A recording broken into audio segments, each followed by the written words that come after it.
Today is not just about turning the soil, it's about turning a vision into reality.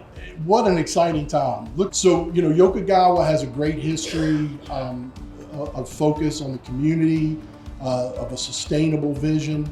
So some of the things that we're looking at here is our pioneering spirit, our innovation. And so if you look on our tagline, Co-Innovating Tomorrow, that's not just about technology, right? That's actually about what we do together to make things happen.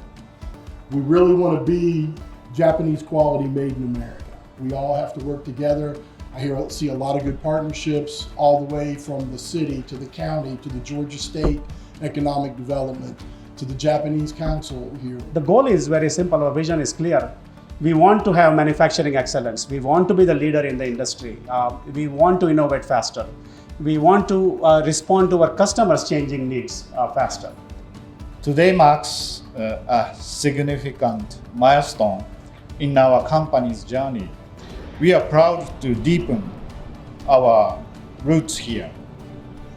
So this new phase of development will allow us to increase our production capacity, introduce new technologies, and continue delivering quality products to our customers.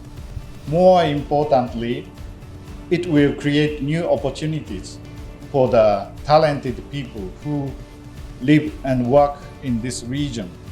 We are building not only a larger facility, but also a stronger future together.